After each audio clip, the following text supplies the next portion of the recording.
Hey everyone, this is Whoopi Thinks, and today I'm actually doing something, well, it's not quite different, but I'm going to be showing you a game that's not super well known, but it's a game that I've been playing the crap out of recently, and I'm really enjoying. It's called Troubleshooter Abandoned Children, or just Troubleshooter. For some reason I always call it Troubleshooter Advanced Children, but it's basically I guess the best way to describe it is Xcom mashed up with a JRPG. It's like a much deeper Xcom, but it was actually made by a Korean company, so I don't know if it'd be a KRPG. But anyways, I'm going to show you a little of the gameplay, some of the systems, just scratch the surface on the systems, and then give you some thoughts in the end. Spoilers, like I said, I love this game, and I think I got it on the Steam sale that's going on right now, the winter sale, for $16. It's a no-brainer in my opinion if you're at all a fan of XCOM or turn-based strategy or strategic RPGs or anything like that. So I'm not going to show you any spoilers or anything. I'm going to show you my continued game, or a game in progress I've been playing, because I'm not sure how many. I think there's only one save slot because there's actually no manual save. It just auto-saves, and it auto-saves very frequently, by the way. I think every single time I've left a battle, it's picked up right where I left off, but I've only done that a few times. And it does say checkpoints updated and stuff. There's also a little bit of Persona in this game, for those of you who've played Persona. The only Persona game I've played is Persona 5.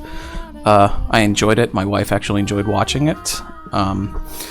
With that, let me kind of show you around the game a little bit, and then I will hop into a fight and give you some thoughts. So sorry, I have to load up the main area. That was actually a side area that you unlock. I think I've put probably 30 hours into this game so far, and I know that I'm nowhere near done.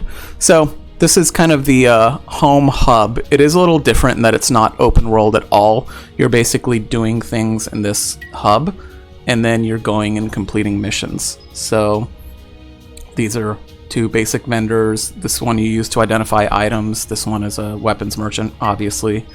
There is a story, and I think the story is decent. There is a little bit of translation jank, if you will, just because, like I said, it was made by a Korean company, but it's nothing terrible. Like, I can totally understand what's going on and everything, and I think they're working with the community to improve it.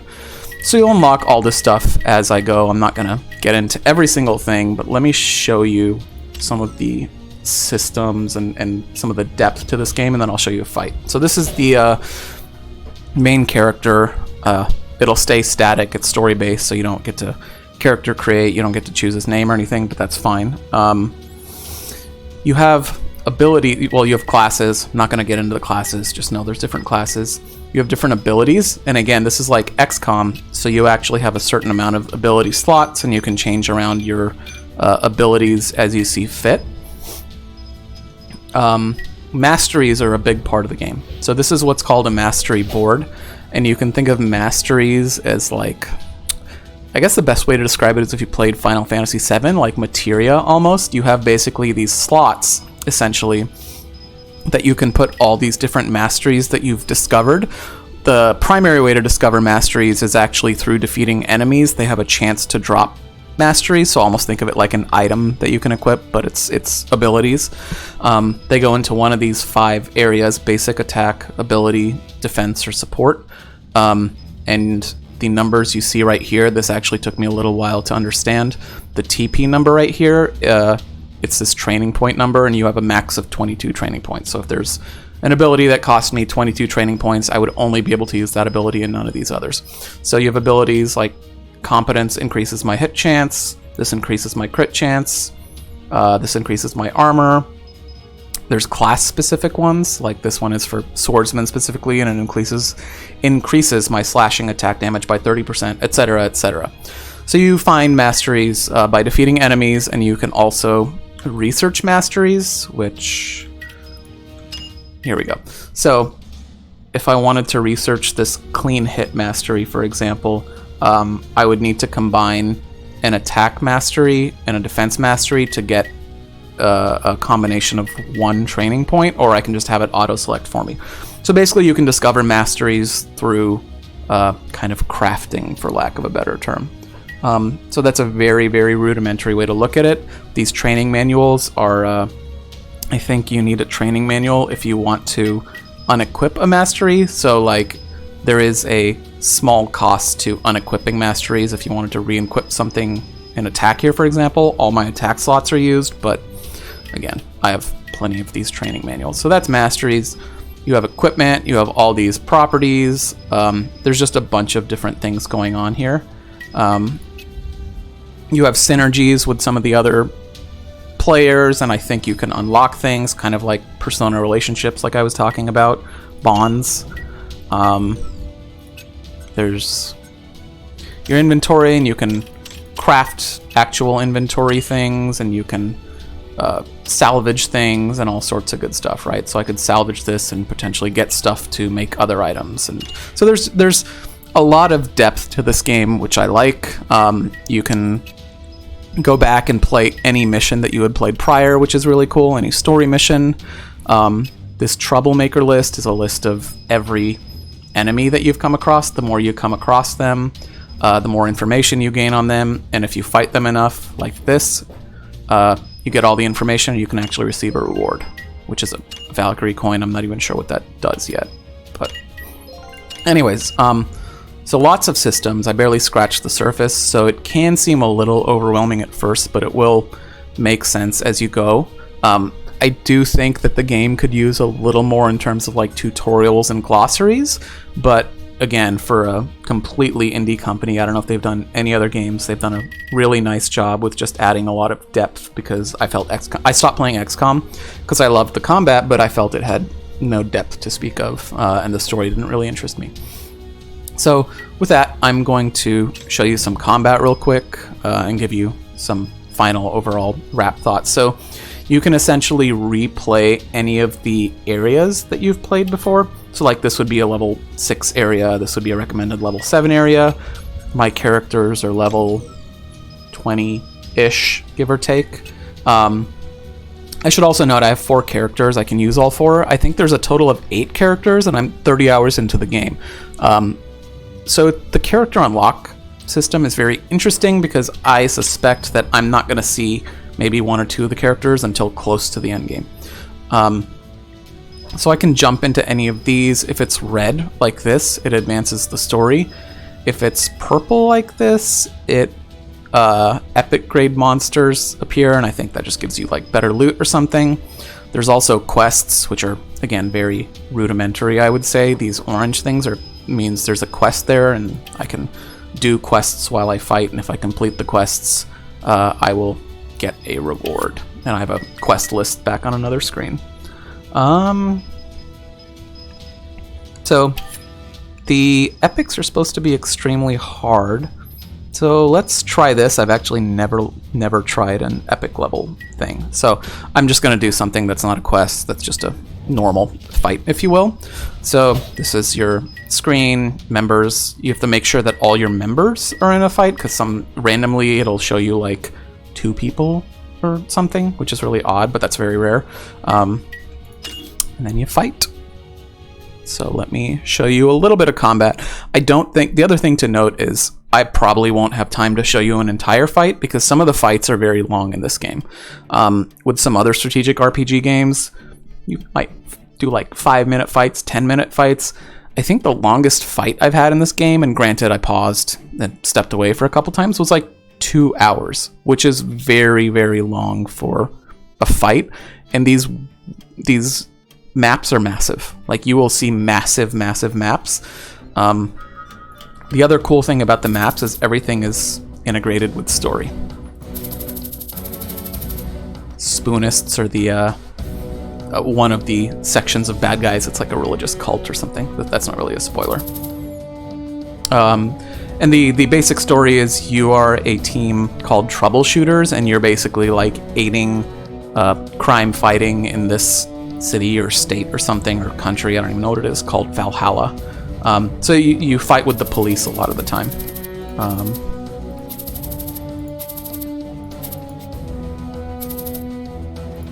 Okay.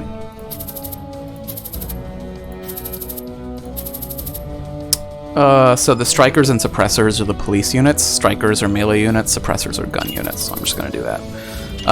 None of this really affects anything besides like the tactics of the fight. So it'll show you secure safety. It actually shows you your mission objective sometimes here, but it'll always show it up here. It's an arresting mission. Yeah, okay. So basically there's going to be multiple bosses on this map, which are higher level dudes. And after I defeat a boss, I can decide if I want to keep going and try to defeat all 5 or back out. What I was going to say is that every single fight that you do is story-based, which I think is awesome. So it's not like some of the other games where you're just randomly fighting for randomly fighting's sake. Every time you're doing a new fight, I should say, there's something related to the story, and your actual objectives can be story-related. So it's not always just kill all the bad guys, which is kind of cool. The way the fighting system works is you have 2 action points, which are right down here. You can do whatever you want with them, but typically, or moving is always 1 action point if it's in the blue area. If you go to the yellow area, it's like a sprint in any other XCOM type game. So I use 1 action point here, just to scope out the area. I don't see any bad guys, so I'll move him here. There's a cover system also, like every other game like this. Obviously down here, these are all my abilities. I'm not going to go through each ability for you.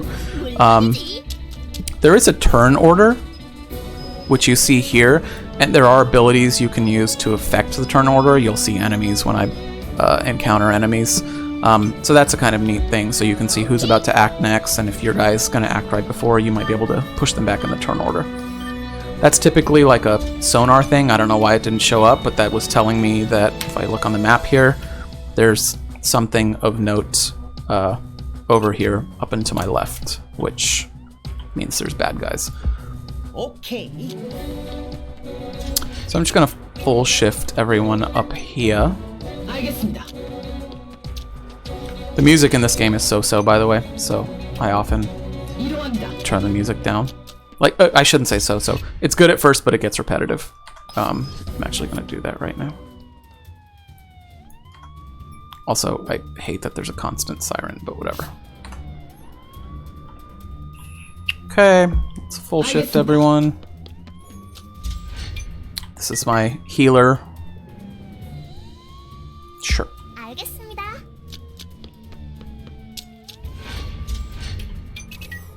Sure. These gun police units do not have good movement range. And obviously there are stats like speed, movement range, etc. The better your speed, the more often you appear on the turn order, etc., etc. Alright, let's see if we can find some baddies. No. I'll move you in the truck. Oh, there's the bad guys.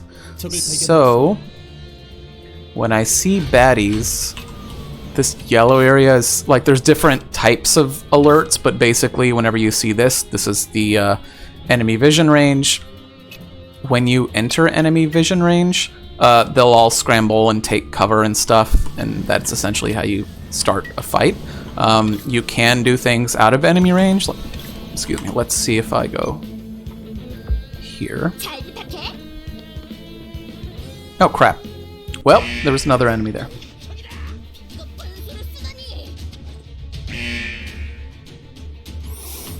So now that...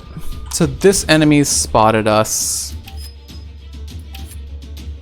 I don't think these guys are on alert yet, but this guy's definitely on alert. So you can see where everyone is on the turn order.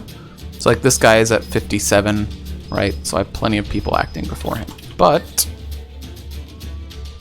So I could take this guy out. It would alert these dudes, but that's probably okay. Who else can I hit? So, I should explain this. Crit is crit chance, aim is hit chance, block is their block chance. I guess that's all very self-explanatory. It also shows it down here. So yeah, you see a lot of things go into crit chance, for instance. The fact that I'm flanking is huge. Opportunity strikes is an ability. The weather. So there's like weather effects and stuff. It's very interesting. I'll just take this guy down. And I think you can turn off those attack animations, but I haven't bothered yet. See, so now there's two groups of enemies that are alert, which is frankly totally fine. I don't think I'll be able to reach anyone. You notice how they all like scrambled like I was mentioning, so yeah, no one is in my range, so I will just go here. He might get shot at, but that's okay. Alright, I can definitely reach you. Hopefully I can kill you. I think the hit chance was like 80% or something. Yep. Okay. So all of a sudden you see like the fog of war cleared. There's a bunch more guys here. So I'm looking at what, 7 guys or something, which is totally okay. Sure, more than a 50-50 chance. I'm using their electric stun ability, by the way, which is better than their basic attack, just because I want to try to one-hit these dudes. So if I go here, can I reach one of them? No. Okay, let's hide over here. Real quick, you see that this is yellow and blue. Can I find a blue? See how this is blue right here? Yellow and blue means you get like 20% cover, and blue means you get 40%. Something like that. I don't remember exactly. This is my healer, so I always try to protect her. I'm not going to do anything, and I'm not going to move into the yellow, so I'm going to do standby, which means my action time, or the time it takes for me to appear on the turn order again, will increase. So see how it said -21 on the right side? That means because I stood by and I only used 1 action point, I'm going to act sooner next time. I think everyone's out of my range again, which is fine. Let's just move you over here. Move you over here. I do hate that you constantly hear the police sirens. That drives me nuts sometimes. Move you over here, and now, oh, my main guy will get to go again, and then a bunch of enemies will go. Let's put him here. I wonder if I can reach those two. I have an AoE ability. Yeah, so see, this is... It's not a grenade, but...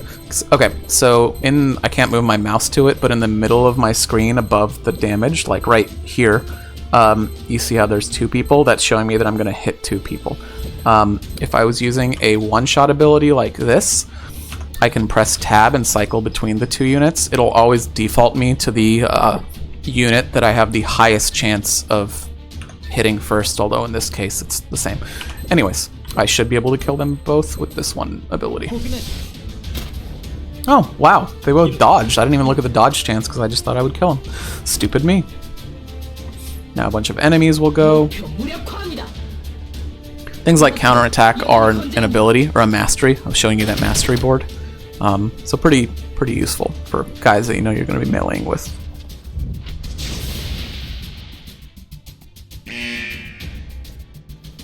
I won't explain too much of the abilities. I'll explain some, just because, in case you're interested, you can discover that stuff yourself. Okay, now it'll be my healer. None of them have done anything. Huh.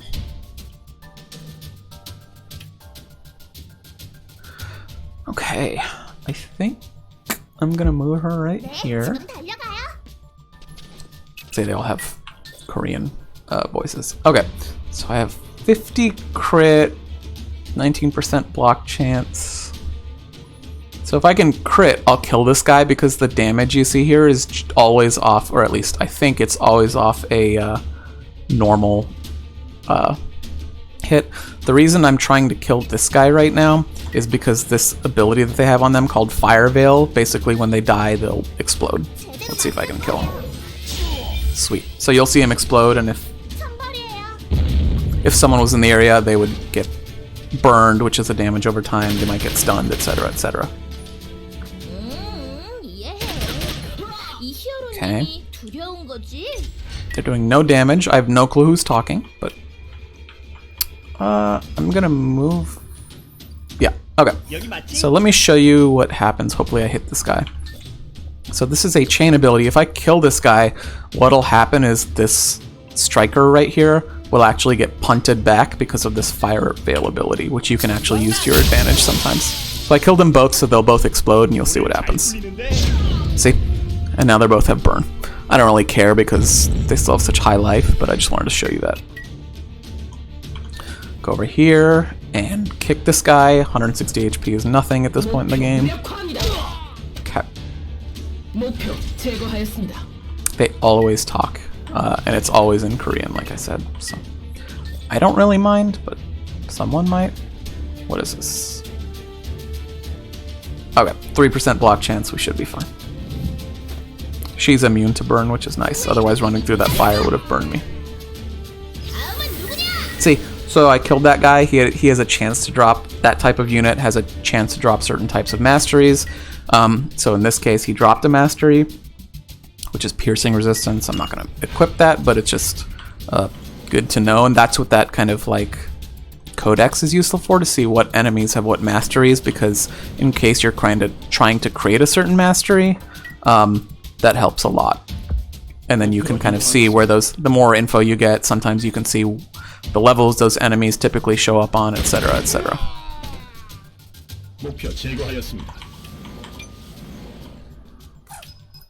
So we have an enemy here, we have an enemy here. Okay. I don't think I'll be able to reach them yet. No. I'll do Overwatch. If you've ever played a game like this, you know what Overwatch is. It's a Blizzard game full of toxic people. Ha ha ha. No, it's if an enemy moves in sight, my guy will get the first shot.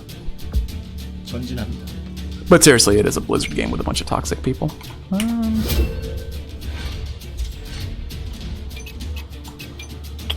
I will be able to kick either of these dudes. So this dude will act next. I don't think a crit would kill him, but let's try. Decent crit chance. Yeah, no, crit didn't kill him. Okay.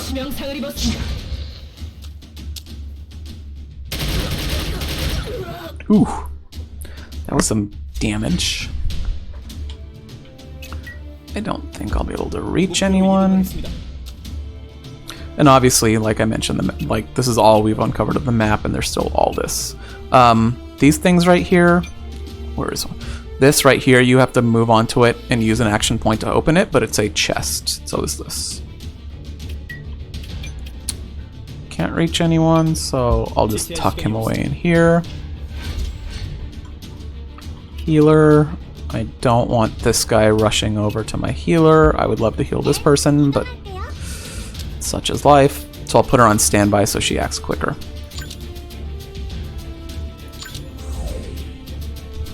Okay. Sweet. Oh, there's another one over here. Overwatch. Get him.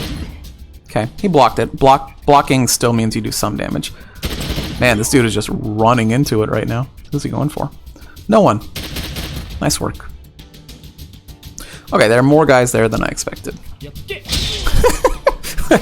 Ability called Forestallment, which means if someone gets in kind of like my melee radius, I get the first hit, which is always funny when that happens. Can I kill this dude if I melee him? The other thing to note, which I haven't explained, is there's a thing called Vigor, which you can think of as like mana. There is an ability that uses an action point to restore all your Vigor.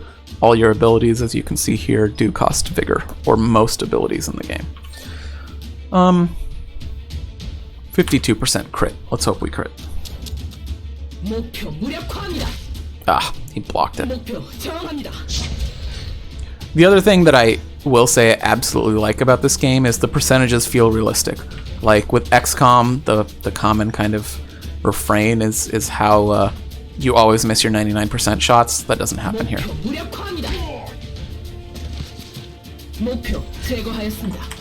I do hate that the voices happen every time, but that's a very minor gripe. I think I've mentioned that 3 times now, so maybe it's not a minor gripe. Who's to say? Alright, let's take her up here. Pretty sure these voices are Korean, but I apologize if they're not. 30% chance? Can I melee him? I can melee him for 74%. Much better. Through a fence. Get wrecked. she leveled up. She seems very happy about it. So it'll show you the stats you gain when you level up. You get a training point, which is great. And this is really useful. The mastery slots I showed you, now I can add another defense thing to her if I want to. That guy gave me a mastery I know I already have, so whatever. Can I get this guy? I should be able to. Yep. He did. I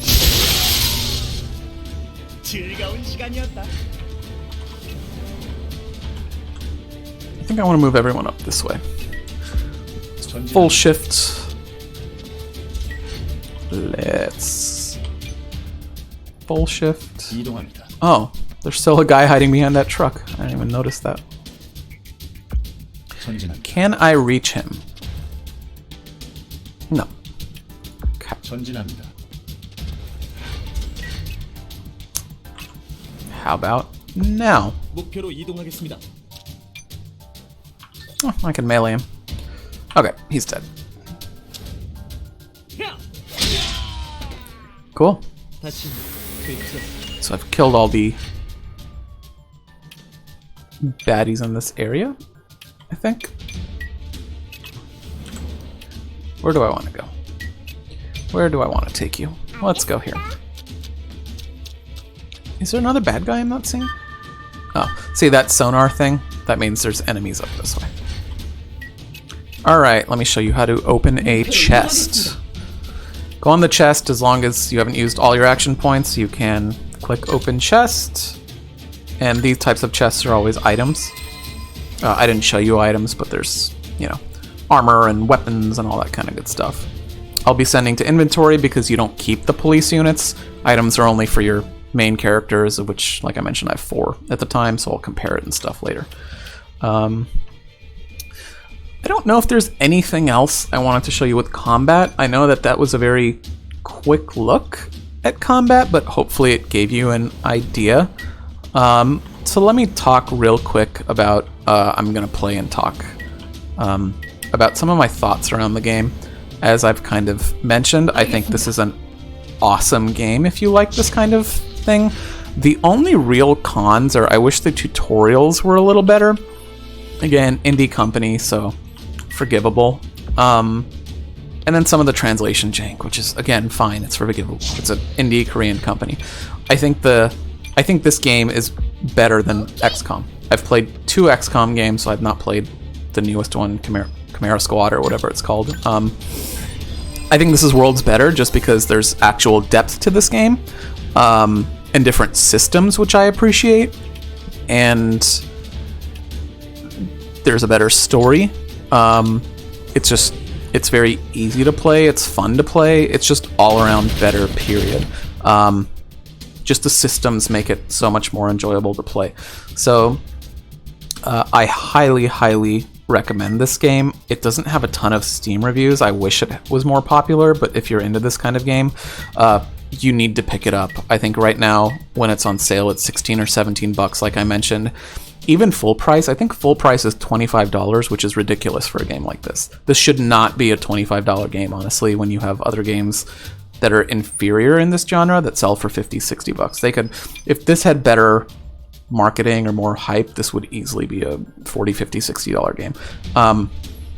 So again, this is Troubleshooter or Troubleshooter Abandoned Children. I highly, highly recommend picking it up, checking it out. And if you do, hopefully you'll have as much fun as I'm having with the game. With that, thanks for watching, and I will catch you next time.